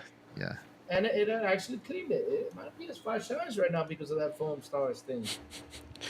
All right. Well, we start. Before we move on, do you guys want to add anything to the back compatibility and all that? No. I'm good to go. All I want Good is to one go. thing. If they hear me, I want the thing to come back. That's the game I want. Bring it back. I want to play the thing. The Come thing. on. Yes. Boss. It's Like the amazing about superhero, or what's you guys. His thing. The thing. I mean, the The thing. licensed movie game, right? Sourblow. No, you guys never watched the movie The Thing? Oh, Yeah, the licensed movie game. Yeah, yes. that's They made a video game in the early 2000s. Yeah, right. Oh, let me. I feel like I know this. While they're there, just bring John back Carpenter's brute The force as Thing. well. Brute Oh. force. That brute force, yes. And Thing. Yes. Just for memes. Even Dark is like with the movie with Kurt Russell. You guys did not see that movie? Yeah, I totally forgot about this game. Yeah, you did. I'm not a horror fan, Lou, so Okay, I'll stay arm's length. But Sourblow, though, since he watches horror but he can't play it, you never. I'm not a horror fan. Oh Lord. Oh, Well, this game looks awesome. what The Thing? I thought you were trolling a little bit about it. I thought it was going to be a bad game, but it looks great. The Thing? Oh my God! You can't. I may have to pick this now, up. Now I want to Listen. look at it. Yeah, Listen Dale up. says it's better than anyone expected. There you go. Listen up. When I saw Callisto Protocol, this is the first thing that came into my mind. I mean, I was like, man, if they actually make this game kind of like The Thing, I was like, thumbs up. But when I played it, man, it totally broke my heart. Totally broke my heart. That's another good game, Dale, right there. The Suffering. My God, that game too. Wow. You guys never played The Suffering? Oh, man. Oh, man. And yes, it's true. It was a direct sequel to the movie. That's true. I mean, if you ask questions like after what happened, I'm not going to spoil it. Go watch the movie. Never mind. I'm not going to spoil it. You guys got to watch the movie. All right. Well, we started speculating a little bit, so let's continue to speculate because there was some big rumors that came out recently, and it's about the Xbox showcase in June. Yes. Supposedly, take it with a grain of salt. We're gonna see Call of Duty. We're gonna see Gear 6. We're gonna have a Vow release date, Indiana Jones, The Great Circle release date, Microsoft Flight Simulator 2014 release date, ID Software new game. What could that be? And then the Xbox new hardware handheld will be revealed. Game Pass. Whoa, that's big. Okay. I didn't hear Game Pass back catalog revealed, and maybe all Call of Duty games drop into Game Pass. And this comes into, I don't even know who this guy is, but it was on Twitter. I saw that. Lua, I don't even think this was the article I was talking about, but thank you anyway for sending that over. Wait. Hey, wait a minute. I grabbed this. He told me to go look for this, and I grabbed one source that I was actually okay because I saw people posting inside DMs. It's like, okay, this is probably a good source, so I picked that up. I don't think that's a good source, but I mean, not a good source, but you know, that you're talking to me. There's a rumor going around. I saw it like in 3 or 4 DMs, and I was like, okay, let me grab this one. This has got to be the one that Sal was talking about. But yeah. But let's roll with these rumors. Let's roll because listen, Sour, listen. Because we gotta say something, right? These are rumors that we gotta talk about because these are good rumors, not those rumors out there that people are talking about. Oh, Xbox is dead, doom and gloom, it should be dead. No. These are good rumors to talk about because hey, why not? Why not get hyped on what we would like in the showcase? I mean, chat would like to hear us talk about it, and chat, go ahead and say what would you like to see too, because really. This is where it gets fun. This is what we're all about. Let's get hyped. Let's talk about this thing. All right. I don't know if Shane likes talking rumor, but Shane, out of these rumors, first of all, which one of these you think are real, or which one you think could be, which one you think could be fake, and what would you like to see in the Xbox showcase? Yeah, I've honestly tried a bit to avoid the rumors just because I don't know. I just wish we could go back to the days where everything was a surprise. A surprise, yeah. We're gonna everyone's gonna speculate anyway. We might as well do it not knowing anything, and then be pleasantly surprised or majorly disappointed. But knowing half of Xbox's showcase going into it is not fun, in my opinion. That's not to say I'm not looking forward to these games or the ones that are rumored. So look, I think it's time for Coalition to at least tease Gears. Maybe I don't see it being 2025. I'm thinking more 2026. And then you say Sal, there's a new id game. New game from id Software. Yes. Is that the Yeah. id game. Yes. That would be. I think it's probably time for them to show something. Doom Eternal was 2020, I want to say. So it's been 4 years. So that seems like they're up next to the plate, which would be great.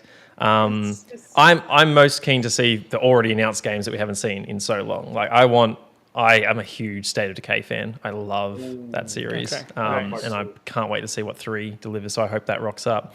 I saw someone mention Perfect Dark in chat. I think maybe they hold Perfect Dark for Game Awards. Like I would love it if they showed it at the showcase as well, similar to what they did for like Fable last year. Maybe they open the show and just show a bit of gameplay just to tease it. But I think if they have a banger show where it's like Gears, id Software rocks up, Indiana Jones looks amazing, like Shattered Space is there, Avowed, all these other games that they've already announced kind of just like blow everyone's socks off, then it almost like, I think some people forget that Perfect Dark wasn't there, honestly. So they've got so many games now that, I'm excited. I don't know what from the rumors might be fake or, just made up. But look, I think if we get Gears, State of Decay, new id game, and like I want to see a deeper dive on Fable gameplay, and I want like a release window. I want them to turn around and be like early 2025 or something like that.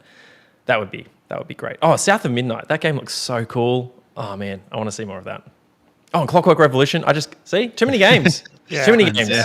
Forget Perfect Dark. Just shove it into 2026 or something. We have too many other games to worry about. Shane, I'm this close to throwing you off the plane. Perfect Dark, man. Come on. Oh no, I'm excited for it. It's just with the development troubles, I'm like, okay, just let them cook. Take your time. There are plenty of other games. I'm pumped for Perfect Dark. I love the series. I think there's huge potential. I want that game to be awesome, but it's just because we have so many other great games that are closer. You're back in the VIP now. Okay, good. Thank you. We have so many other great games that are closer. It's like, let's just worry about the next 18 to 24 months. If it's a bit longer for Perfect Dark, so be it. It'll be a bit disappointing, but yeah, there are just so many games. I honestly, I expected them to sort of just drip feed sort of the Call of Duty games into Game Pass like once a month, and always just keep that news cycle going of Call of Duty. If they do a massive drop, I think God help any day one Game Pass releases in June that also drop onto the platform or onto the service at the showcase as well, because I think Call of Duty will be that'll dominate most people's playtime in June. What about you, Lou? I see you. I see you excited. You know something we don't know about? Oh, I know a lot of stuff. I mean, I know everything. I got my crystal ball back there, and it showed me a lot of stuff lately. My crystal ball is the thing, man. It tells me everything. That green crystal Xbox ball back there.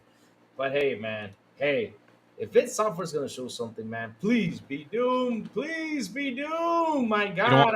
You don't want Quake? Doom. What? What's that? No, I'm just kidding. I love Quake. I mean, if they show Quake, that would be awesome. I mean, either way, as long as id Software comes out and shows something, I'll be super happy. But I'm telling you, if they show Doom, man, they show Doom, I think if they're gonna show something that we kind of know from the leaks. From the leaks, remember? Oh yeah, I remember.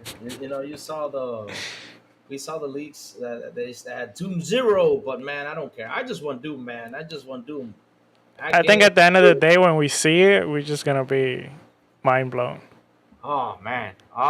With this gen graphics, ripping things out. Oh man, I love Doom. I'm telling you, I'm pumped already. I'm pumped. But just by hearing that, I'm just pumped. But hey, I want Gears to be shown, right? That's something that we all want. If they can get Gears on there, man, let's go. Let's get that Gears, baby. They got to show it. They got to show us something with Gears, man, because there's a lot of talk about it behind the scenes. So, yeah, I hope that happens. Also, yeah, that's another. Oh man, you see, Dark is pitching it in. Evil Within 3, man. I gotta play part 2. I beat part 1. Finally, I gotta play part 2. Took you like how many months? Hey, not in how many months. No, no, no. I beat it. You were the one who ran away from. You were scared from that game. I did. I I admit No, it. no, I'm not playing this game. You scared me. It's not scary. It's just a bit hard, you know. I think you were just scared because of the big guy that was chasing you down the thing. You're like, no, that's not my game. What? Man, it's a fun game. It's a fun game. Fun. It's not that scary though. It's fun. It's fun. Oh man, State of Decay 3, of course, man. I'm a big fan of State of Decay. I played 2 like crazy. I played it like crazy. I mean, I even ran through like getting the different people that you have to like put as the head of the thing. I even went through that. I had so much fun with that game. So much fun. I mean, I played the first one, but I just didn't get into it until the second one. The second one was wow. My God. Ooh. What else do we have, man? You know, we got some Fable. We got to see more about Fable since we saw some stuff about Fable. We also got to see what's this game called? They showed it on the first showcase. My God. Ah. Woo. You know, we got Avowed. Who is it from? Ah. It was we saw like a Doom buggy or a buggy. I don't know. We saw like they were like showing Contraband. Contraband. Yes. We don't know nothing about Contraband. Where's Contraband? Yeah, it's been years. Yeah. So all we got was like a cool like a presentation about sound effects or something. We're talking about the sounds from Contraband. That's it. We haven't heard not even a blink from it. We also have that rare game that hasn't even been talked about. Oh, I was about to Everwild. ask, do you think Everwild rocks up? Everwild, yeah. Yeah. Everwild is another one, man. I don't think they'll show it, but You don't think they'll show it? I think they kind of rebooted that game. They Yeah. rebooted that game. You think so? Hmm. well, the last we heard was that they rebooted it, and then I believe it was Matt Booty. I think it was on Skill Up's podcast or something, saying that the rumors weren't as like bad as people were making it out to be. So Yeah, I remember that, but yeah, then again, we haven't seen nothing. I think More. someone like Tom Henderson or maybe Jeff Grubb noted that they were like pivoting to make it more like similar to Viva Pinata, I suppose mechanics. Oh, yeah, I remember. Which is exciting for me. Yeah, I just love that Rare's kind of chasing this mission to, let's just make games that no one's doing. Let's make it just new types of experiences, because we get so many games that are so samey to everything else that any team that's tackling a new idea or pushing the boundaries is, I think it's to be commended. You know what's incredible? Xbox has many games. Many games. That's what's incredible. I mean, look at here. We're saying the Xbox has many games. Before, we never said that. Everybody was saying, "Oh, PlayStation has many games," but now we have Xbox saying we have many games. Oh my God, I love that. I love that. You don't miss the years when the biggest launch of the year was like Lucky's Tale, Lou? yeah. The That fantastic was actually a pretty fun 2017 game. of I'm not Lucky's gonna Tale. lie. It was a fun game. I played it. I played through it. You played Lucky's Tale? Yeah, it's pretty good. It was pretty good. That was Crackdown 3. I never played it, but I heard it was real fun. Oh, yeah. Crackdown Well, was real fun. Crackdown 3.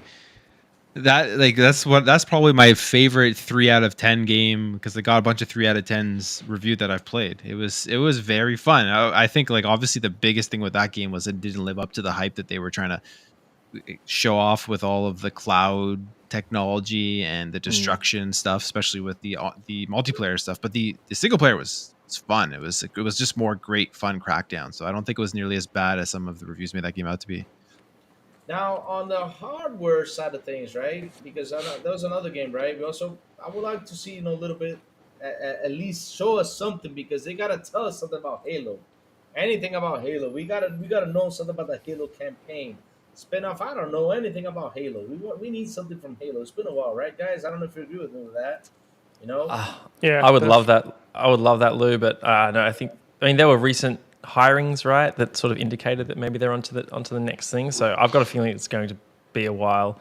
I think it's a shame that the great state that Halo Infinite is in right now, and it just hasn't seen the the mass come back and really dive back into it. It hasn't had that resurgence that I think Xbox is probably looking for, but it's so fun right now. Halo Infinite is back on track. I think Halo will do something big in the next. Not I don't know if this showcase will do something, but something big is going to come up with Halo because if it's getting better, and they're seeing it's getting better, and they see the media talking about how good it is, then they'll probably do something to get the thing pumping and going. I hope they do.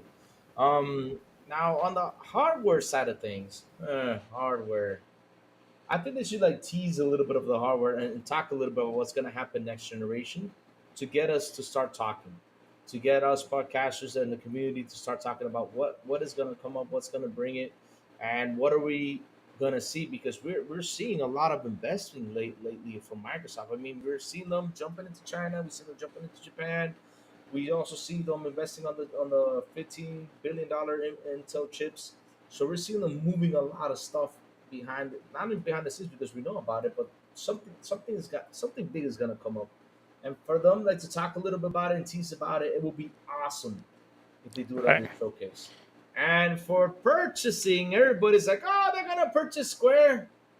It'll be good, but I don't know. I'd rather them, purchase something else. And one last thing, they should go to Capcom, knock on the door, and say, "Hey, Capcom, make me a Resident Evil Code Veronica." They should. Do How much did MJ Dark paid you oh, nothing. to say that? You sure? No, Oh, $5 earlier, didn't you say? Yeah. That's all it takes to buy you, Louis, is $5. Okay. No. To be honest, though, it was the highest rated game, and it's a fun game, and it should come back. It should come back. It should get a remake. It deserves it. It's one of those Resident Evil games that deserve it. Not another Resident Evil 4 because really, I'm tired of Resident Evil 4. I see Resident Evil 4 so much stuff, so much stuff going on. But damn, I would like to see a Code Veronica come back to life. I would like that. All right. Well, real quick, I want to say, Lou, about the hardware. I don't think they will show anything on the next gen, and the reason is if they do that, people will get excited, of course, yeah. But then, wouldn't that even hurt more the sales for the for the current gen? I think it would be nice, but I don't think that will happen. Hopefully they could show. Maybe it's something on that store they want to make where it's gonna be everywhere, like mobile and PC and everywhere. Yeah, we just saw more about that today with the cloud, where they're making it more like the Xbox console UI. So they're definitely moving towards it all being the same, which is great. That's what I'm saying, though. Tease something about it because you think it's gonna hurt hardware sales. No, it's not. Because at the end of the day, listen, bro. What it helps. It would. It would actually give a little. I'm not saying because you're not talking about the release thing. Just talk about what will happen next. Like for example, look what Plume was talking about, the UI and all that stuff that's happening, right? That's something they should talk a little bit about just to get us, going. Because especially me, I'm not a big tech guy, right? You guys talk to me about this stuff. I'm like, huh? You know how I am, especially since I wanted down my PC. Did you have you learned how to install games yet, Louis? On your PC? Yeah, it's making sure. Kind of. But Lou, I'll give you a quick example. Look, Elvio hit me up the other day. He wants to buy a laptop, and he just saw recently that supposedly the 50 series, the 5000 series, they're coming at the end of this year, and he's like, I'm gonna hold and I'm gonna wait. And that's the same thing. Like, as soon as people know that sometime, there's a new hardware coming, people will be like, what's the 50 series? The 5000, like 5090, 5080, 5070. The NVIDIA GPUs. NVIDIA's, yeah. What? What are you talking about?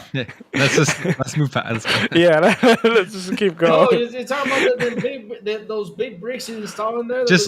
Look in your PC, Louis. The one that says, I don't know, what do you have? 3080? Yeah. Oh, that one. Okay. All the 5090s are coming? Oh, man. I got to get that sucker. Nah, I'm just kidding. It's going to be mad expensive. I'll probably go to 4090 when I upgrade the PC. And then in the near future, I'll probably go to 5090. I'm actually more aligned with you on this one, Lou, in the sense that I don't think it does hurt hurt No. sales of Xbox Series S or X, because when you're talking about two different customers. Like, if Microsoft turns around this showcase and says, in the same way they did, I think in 2018, at the end of the conference, Phil was teasing, was like, and our hardware engineers are already working on the next generation Xbox and delivering true 4K gaming. That was 2 years before the generation started, right? You're talking that is specifically talking to hardcore Xbox community, saying we are dedicated to hardware. We're building a product that you're going to want in 2 years' time.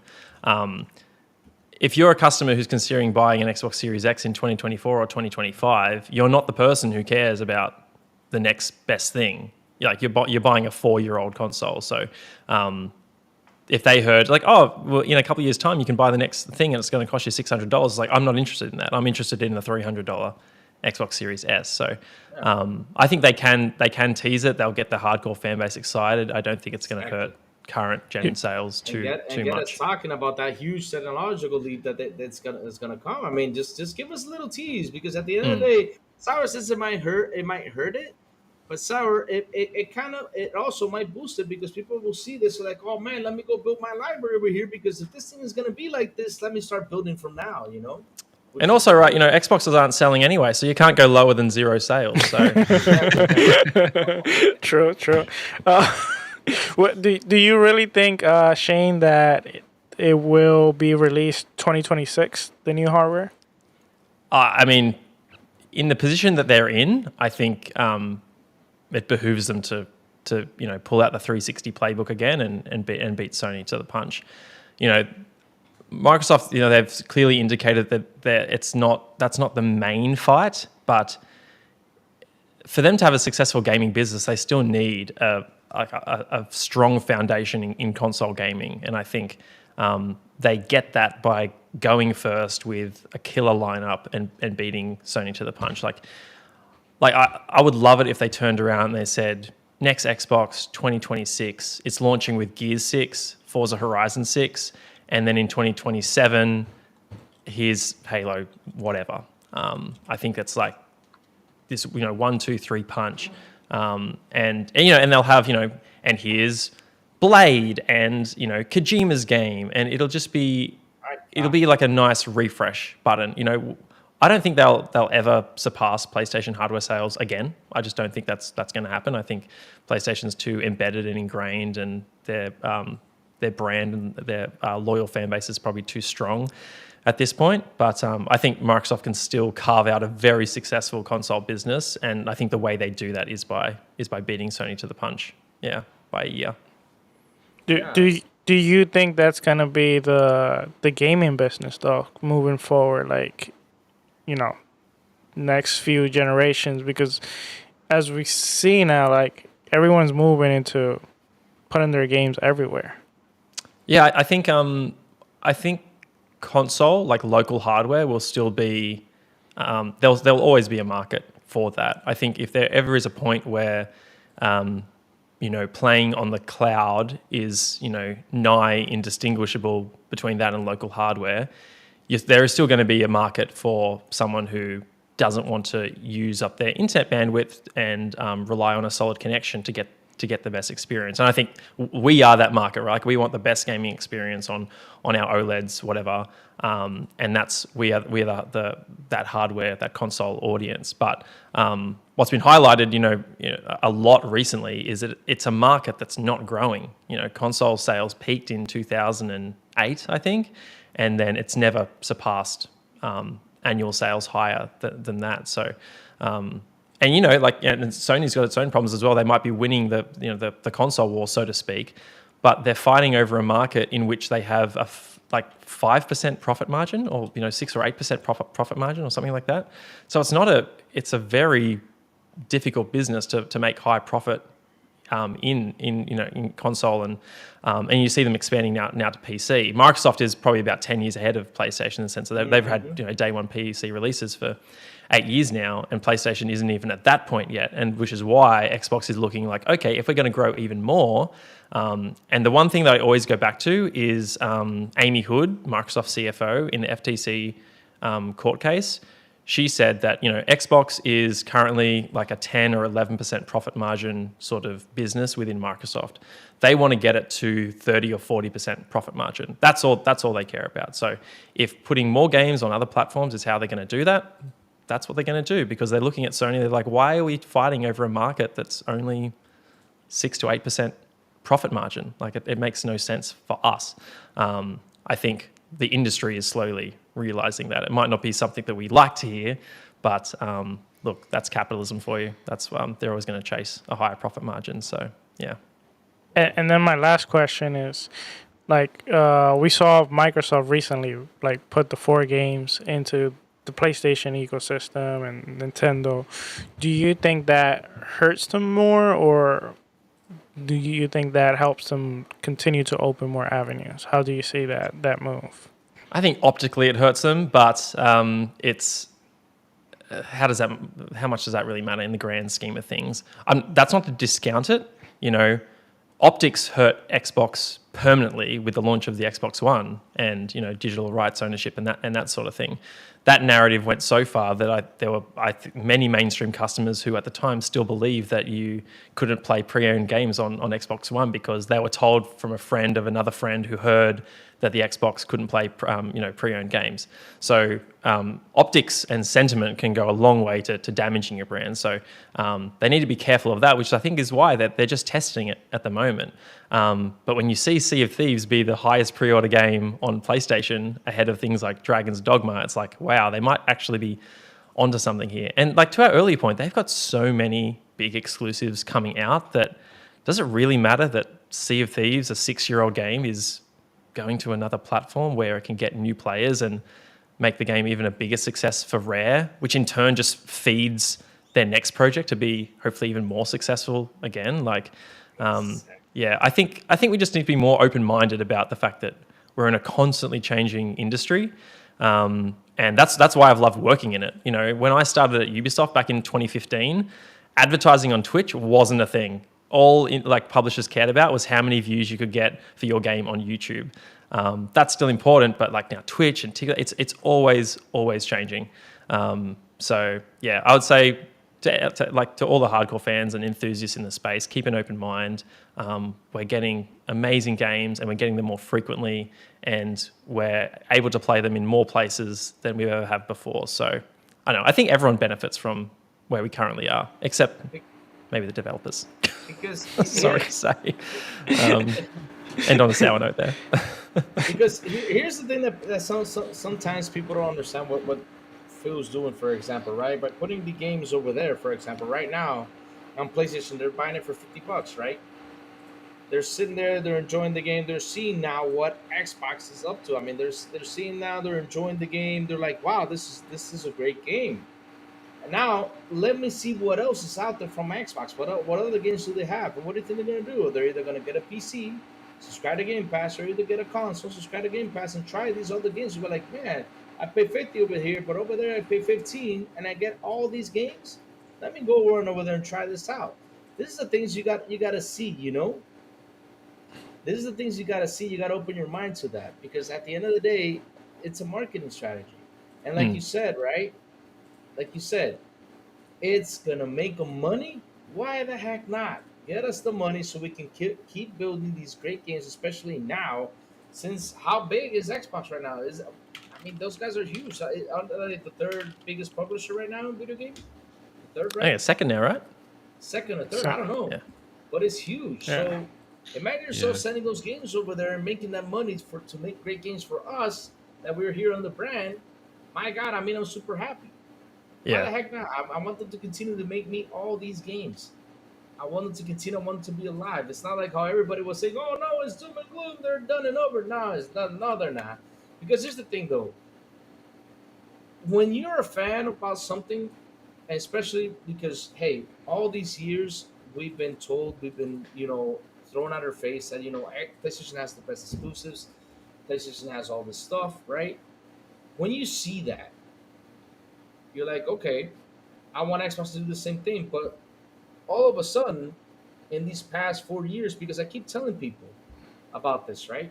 You mentioned how Xbox went to PC 8 years ago. Sony's a little bit behind on that. When did Sony start this? In 2020. When in history has Sony put their games elsewhere besides their console? They never done it, and they started doing it a couple years ago. Media didn't cover it as much. Media didn't say, "Oh, is PlayStation going third party?" They're not gonna say that. They won't, just to keep the brand, the way it is, because they love that brand. I understand that. Okay, go ahead and love it. But PlayStation started with this in 2020, Mm. and Microsoft has been doing this for 8 years. What you're trying to say about media? Crazy. Oh,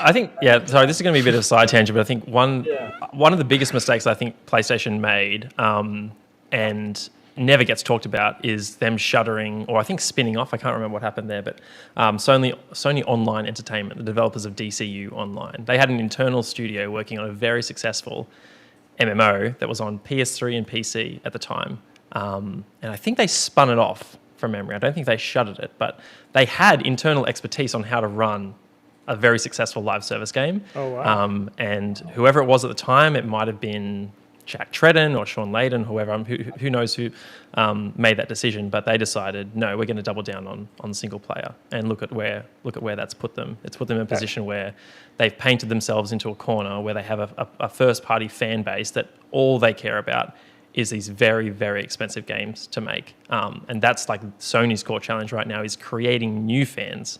And they've done that really well with Helldivers. I hope they can continue to do that as well. But yeah, back to what you were talking about, Lou. Sappho in chat mentioned Killer Instinct. And this is a good example as well. It's something I think about, with regards to Banjo-Kazooie as well. If the choice is between Killer Instinct not coming back or Killer Instinct only coming back if it can be, but it has to be third party, like it has to be on PlayStation, Switch, PC, and cross compatible, I think everyone would vote for the latter. Like, let's just get it back. If putting it third party means that's the only way it can be successful, that's a win for everyone, right?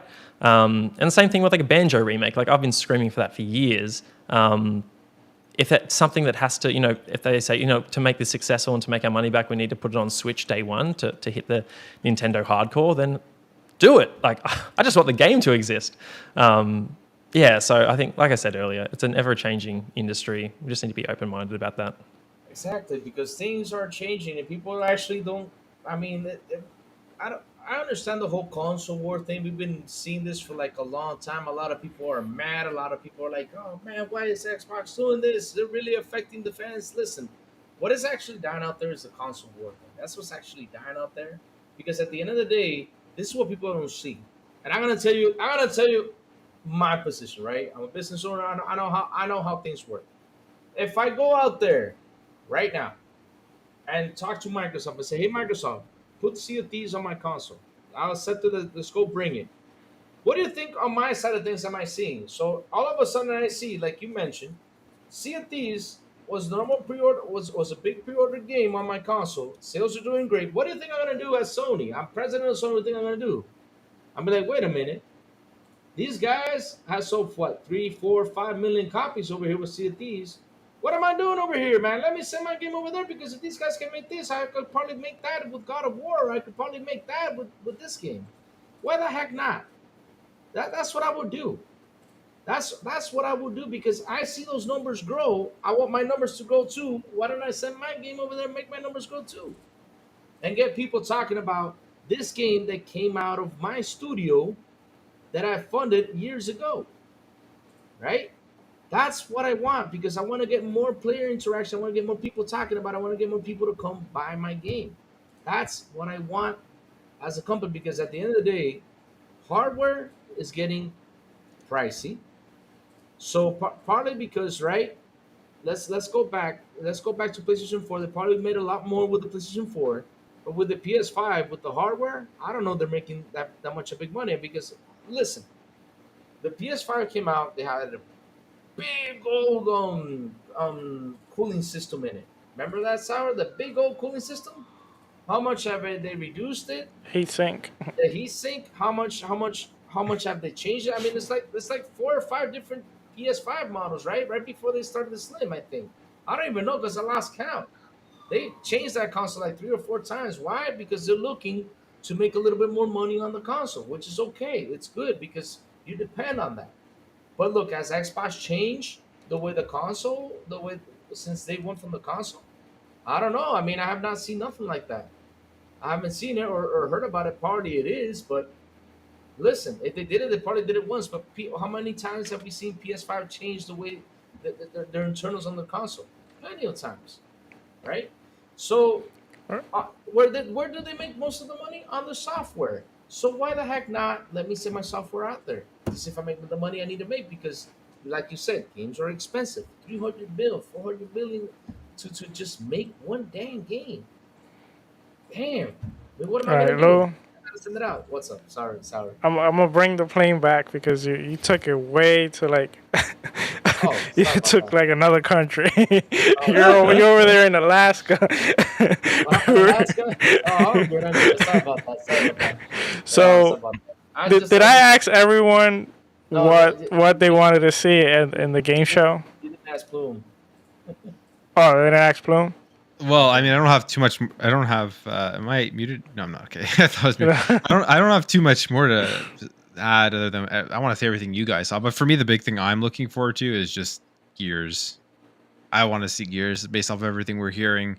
People saying it's going to be that next gen moment, which is kind of crazy to me because Hellblade 2 seems like it's that next gen moment. So I don't know how much bigger Gears is going to be graphically or how much better graphically. So that will be interesting. But yeah, to me, it's just my one thing is just Gears for this showcase, and then everything else it will be great because they have so many games, they have so many first party games. I don't think there's any way that you can really come away disappointed from an Xbox showcase in any time in the future now, or their big one at least, because they have so many studios and so many games, and then they always have the Game Pass announcements, so that's always fun to see, and maybe we'll see some more surprises. Like to me, the fact that they got the new Atlas game at last year's showcase at the Xbox showcase Yeah, that was was pretty huge. big. So so maybe a couple more surprises like that. But yeah, Gears is like the thing that if they have a 2-hour showcase going over Gears 6 and getting to deep into it, I'll be happy just with Gears. I'll mention one more, Project Mara.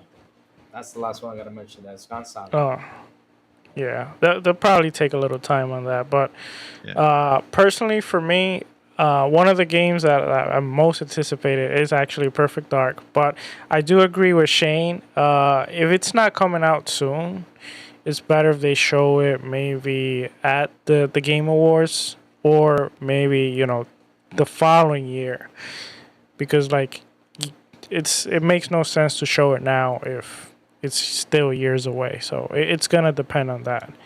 And then the one thing that I truly want from Xbox is, they pitched us the idea that they will have a big game every quarter coming into Game Pass. My big thing is I wish they would come out in this event and they'll be like, we finally got it situated where we will have that one big game every quarter. I feel like that announcement right there as a whole that would be huge, and hopefully they can steady their flight over there, and we stop seeing these like, we got everything rolling, everything's going well, and then wait, this game is delayed, or this game is it's going bad, this that, and then we go again to the whole bad narrative about Xbox. So I hope they get everything stable, and it looks like with the new leadership and everything, and then integrating all the teams, hopefully now they can get that going. I did have one thing that I was gonna say, but then I forgot when we were talking about the hardware stuff, because we've seen the leaks of the white Xbox Series X, right? Oh yeah. And but we've been all hyped up for something bigger than that at this showcase. So I wonder if what they'll do, like if they will show off that white one and announce it you can buy it probably this year at that showcase, or are they going to put that somewhere else and then give us something bigger at the summer event. So that'll be interesting to see, because I think if they show off just that white Series X and that's the hardware people get at this year's show, and I feel there'll be a lot of people walking away disappointed who are expecting more. So they're gonna have to handle those. I feel like if that's a refresh, or they should just scratch that and just focus on next gen. Like I don't know what It, big of a it, deal that'll do. it Unless they probably cut the will. price of it like $100 or something, then Yeah. you have like for me, if they release the white Series X at $100 cheaper, it's like I'll just probably get one to replace my Series S as my secondary console because it's get the full power. So Yes, full power, baby. All right. I Well, think it's Lou, really easy for them to hit that first party promise you were talking about, Sarah, in terms of the one game per quarter, because you don't even have to say this game's Q1, this game's Q2, Q3, whatever. They just have to be like throughout the course of the show, as long as there are 4 big first party games that have a 2025 on their end card, saying coming next year. In our heads, we'll be like, oh, great, those are the 4 big games. It's like South of Midnight, Clockwork Revolution, Fable, and maybe id's new game. Those are the 4 big games we look forward to yeah, but in the thing 2025. is, And maybe there's other things sprinkled around, like is it, a Gears collection and Oblivion remastered, all these, the rumors have been swirling around those as well. Maybe they're sprinkled in around that. A Banjo remake. Come on, guys, Banjo remake. Just for me. Conquer. I want Conquer. But the thing is, I felt like last year they kind of did that, but at the same time they kind of missed the mark a little bit because the first game is coming out in May, with Hellblade. So Yeah. I wish they spread things, releases more, where like they're more spread and every 3 I to thought- 4 months. I thought Towerborn was going to be that. I thought Towerborn was a bit further along Yeah, than that could than have it been actually it. is. Maybe I it got expected that to be delayed. like a and- Q1 sort of thing this year. Yeah. So did I. Well, Lou, I think it's time to start landing the plane. Time to start landing the plane. Oh man, what a fun episode. We had fun, even though I went a little bit sidetracked. Thanks to you, Sourblow. I blame you. Me? I blame you. Yes, it's your fault. Why? I don't know. I just wanted to bring in somebody. But it is what anyways. Shane, man, thank you for joining us, brother. Really, thank you. It was a fun episode, man. I hope you can come back sometime, somewhere in the near future, really, because we had a lot of fun with you, brother. Thank you so much for being here with us on this very awesome episode, brother. Thank you, thank you, thank you. No, thank you. Appreciate the opportunity, guys. Yeah. Like I said at the top, very sad that Silent can't be with us today, but I'll be putting podcast appearances on hold for a while. Just 'cause I'm starting a new job and I'm a bit more restricted in the type of content I can do. But it's a 12-month contract, so who knows? After that, I'll still be around. I'll be in chat. I'll be hanging out. Always love chatting Xbox with the community, so I won't be a stranger. I just won't be. You won't see my face. But thanks again, guys. This was really fun. Always love talking Xbox stuff. If I could, would like to plug one thing that the team at Cure Cancer, just before I left, we announced on Tuesday, is that we have these awesome 3 sort of one-of-a-kind Xbox Series X consoles that are wrapped in the images captured by one of the researchers that we funded, like some of his breakthroughs. They're absolutely stunning. We're auctioning them off, and all proceeds will support Cure Cancer and the researchers that the charity funds. Yes, it's a collaboration with Xbox. If you go into Xbox ANZ, their Twitter, it'll be the first thing you see at the top. So if you want a really awesome looking console, there you go, Plume. Maybe don't buy the white one. Put a bid on one of these ones. Then, Do you have the link? Yeah, sure. I shared it with you in DMs on Twitter, Sarah. Okay, I'll look for I'm not sure it I can put now. links in the YouTube chat. Oh, Let me try. send it to me. I have I'll I have drop the it. Twitter link here. I'm looking at it right now. Very cool looking designs on here. Yeah, they're awesome. They're like, it's this researcher named Arutha who's based up in Queensland, which is northern like northeast Australia. And we've been funding him for a few years now, and he's had this world like groundbreaking breakthrough where he's discovered this technology that allows them to sort of spatially map tumors, and then clinicians can now offer personalized treatment for people on cancer because they can actually see the kind of impact that the treatment is having on each person's tumor and cancer. So yeah, it's incredible stuff, the work that he's done. Is there? And also Xbox, fantastic partners. Like they're awesome to work with. The local team, they're fantastic. Oh, that's awesome. That's awesome. May I ask real quick? Is there other ways we can, like, let's say, help the organization? Like, Yeah, what 100%. other ways? Yeah, for sure. There's a fundraising campaign happening right now. So if you're a content creator out there and you'd like to fundraise on your channels, you can do so. If you head to curecancer.com.au, AU for Australia, you'll find all the information there. You can also donate directly to the charity on the website as well. Okay, awesome. That's awesome. That's awesome because hey, I would love to help out, man. Because when you guys go into that cancer talk, I blank out because I have a grandma right now that has liver cancer and it's moved up to I think to her kidneys, so she All doesn't right. have Yeah. that much time there. So I space out a little bit with that. But anyways, Yeah. that's awesome you do that, man. Thank you for doing that. Really, it's fantastic. And I thank all the guys over there from Xbox Australia that are supporting that also because cancer's a tough thing, guys. It's not easy. It's not easy. Yeah, you can actually donate your Microsoft rewards points to us as well, and that does amazingly. Like, I think like this financial year, it's on track to raise like just $30,000 just from people donating their Microsoft rewards points. It's amazing. Oh wow. Oh, that's Yeah. awesome. That's awesome, Wow. man. That's awesome. Oh man, awesome. Thank you, Shane, again for that. But man, it's been a great episode. Like I said, Shane, really quick, please tell everybody where they can find you, sir. It's Shane Bailey on the socials. I have a YouTube channel, but it's been dead, and there won't be any new content there for a long time, except for next month, Cypher will probably be joining me and many other mates to do a Halo 3 table read. We did Halo 2 table read in November last year. It was so much fun. There was like 14 of us, each playing different characters in the game. We went from the opening cutscene all the way to the legendary cutscene. All those cutscenes, all the in-game dialogue as well. It was an effort to pull it together, and I was like on the back end, sort of timing the soundtrack to the lines as well. So, but it was a lot. It was a lot of fun. You can catch that on my YouTube channel if you wanted to catch the VOD. It was so awesome. And we're going to do Halo 3 in May as well. Although everyone wants to come back, except there are fewer characters in Halo 3 because so many of them die off in Halo 2. So I'm gonna have to exclude some people, unfortunately. But it'll be fun. Can't wait to do that again. All right. That's awesome. Now for handsome fellow Big Plume, please tell everybody where they can find you, sir.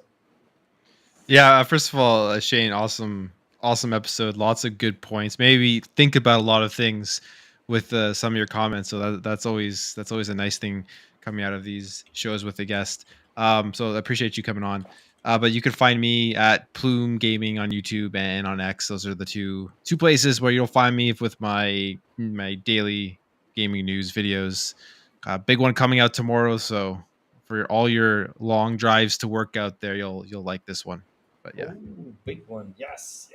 All right. How about you, Sourblow? Where they can find you, sir? All right. Well, first of all, thank you so much, Shane, for accepting the invitation. Pleasure meeting you and great conversations. And it's amazing time. Shame again that Silent wasn't here. And Plume, I still can't get used to the Plume gaming. I always think That was a big change. Yeah, it was a big change. But you can find me Twitter, Sourblow18. And you can also find me Xbox Sourblow18. You can find me here Wednesday. You can find me sometimes Friday at Xbox International en Español, where I'm together with Shaddai, Elvio, ASCAP, and same. We talk video games. The only difference is in Spanish. And there's also my YouTube, which is at Sourblow. Which I haven't been doing content, but I'm planning some things. But Lou, where can we find you, the crazy one? Oh man! Before I say where you can find me, I want to say chat. Like always, you are awesome. Like I always say, you guys kept it rocking and rolling. I just love it when I see the chat just rocking and rolling. I just love that. Just love that from you guys, man. Really appreciate it. Also, your support, super chats, and being part of the first class memberships and all that stuff, man. You guys are fantastic. Really appreciate that from you guys. Really do. Where can you find the crazy? You can find me at Crazy Lou Gaming at Twitter. where I do good morning videos and do all sorts of crazy stuff. Sometimes people want me to podcast in the shower. That would happen in the near future once I get a waterproof camera and a waterproof microphone, which I don't think that does exist, but yeah. But either way, you can find me there, and also you can find me in the Xbox Factor podcast on Tuesdays with Mr. Boomstick, Fuzzy, but with well, not Fuzzy, Umbra, and sometimes Jamie Moran. My God, yes, because I switched on Tuesday. Yes, it was a big switch for me. But yes, you can find me there with a Dover Gaming YouTube channel, and like always, here on Wednesdays, hanging out with my brothers Sourblow, the Big Plume, and Silent Cypher, which I hope, I pray he comes back next week. Please, Captain, come back to us, please. Because we missed that in-flight announcement, and we miss you, buddy. We miss you. We miss you. Prayers to you, brother. Prayers to you. Hope everybody's well with your family, man. Prayers to you. That's where you can find the crazy one. Like I always say, hit that like button, hit that subscribe button, and also hit that bell so it can tell you when XBI content comes on. And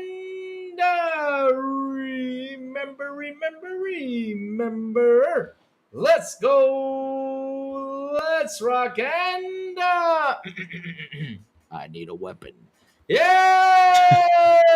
See you all next Wednesday. Bye-bye.